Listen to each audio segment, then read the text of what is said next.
By defeating Ares, Kratos, the once mortal warrior, became the new god of war. However, Kratos soon found himself alone on Olympus, shunned by his fellow gods. But Kratos had no need for the love of petty gods.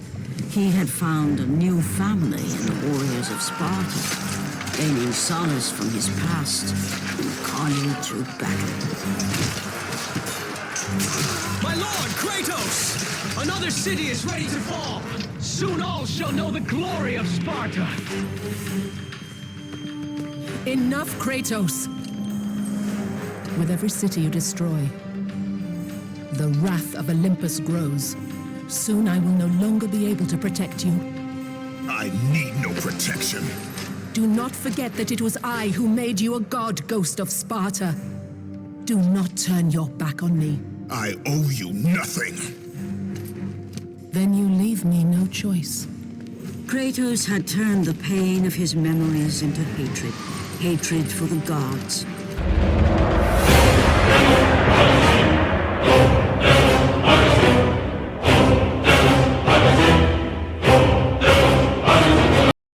Hello and welcome to Video Game History Recaps.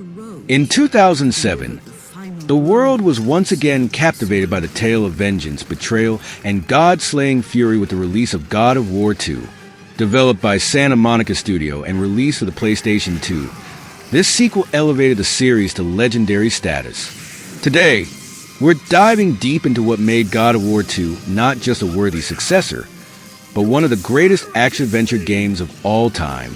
Picking up where the original God of War left off, the game begins with Kratos as the new God of War, but his reign is far from peaceful.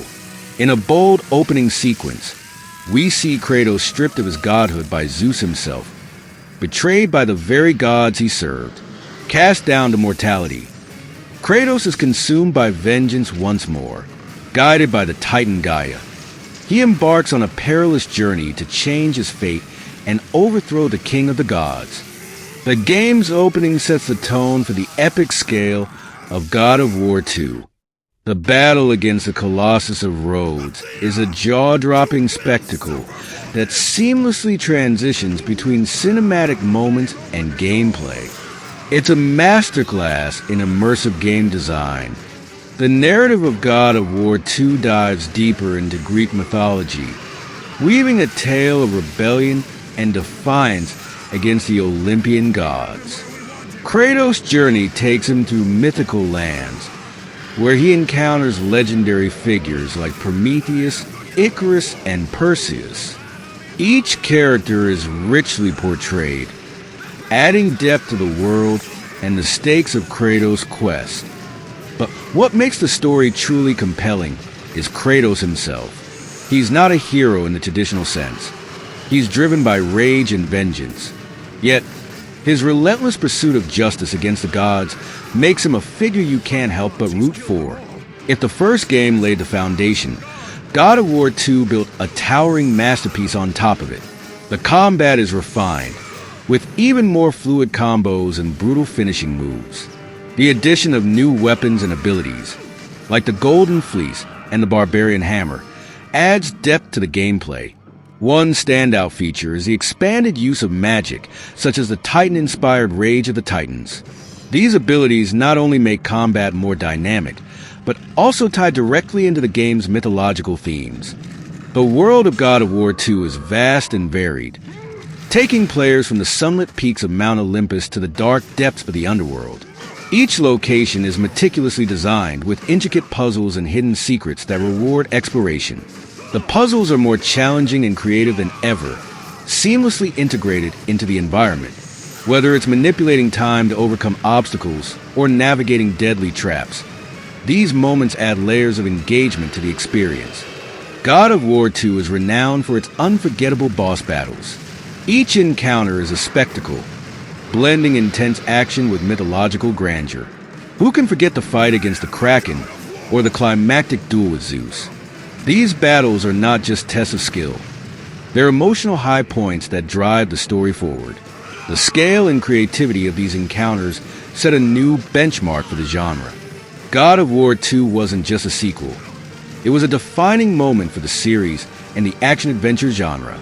It garnered critical acclaim, winning multiple Game of the Year awards and cemented Kratos as an icon in gaming history.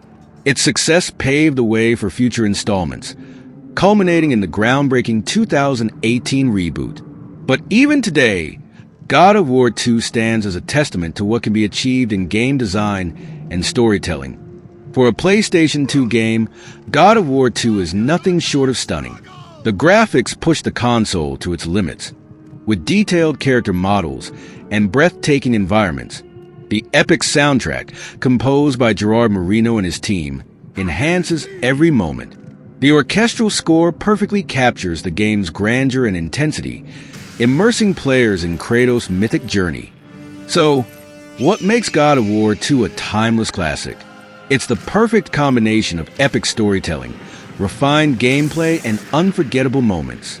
Whether you're revisiting it or experiencing it for the first time, this is a journey worth taking. For this matter myself, Athena refused to undo her mistake. Imagine caring for a creature such as yourself. Why? Why would you betray me? It is you who would betray me. Now, let's see how Kratos changed from the first game. Let's start with Kratos in God of War 1. This is where we're first introduced to the Spartan warrior consumed by vengeance. He's a man haunted by the past, a tragic anti-hero seeking redemption after being tricked by Ares into killing his own family. Kratos' entire arc here is personal. His rage is raw, human, and grounded in his deep guilt and need for freedom from his nightmares.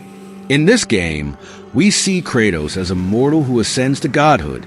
He's brash, impulsive, and reckless, but also vulnerable. His journey to defeat Ares and take revenge is what drives the story forward. Gameplay-wise, Kratos in God of War 1 is powerful, but his abilities feel more grounded. The Blades of Chaos are iconic, and while you unlock godly powers, Kratos still feels like a man fighting against insurmountable odds. Now, let's talk about Kratos in God of War 2. He's no longer a mere mortal seeking redemption. He's the God of War. And with that title comes arrogance and an unrelenting thirst for revenge. His anger is no longer just about personal tragedy.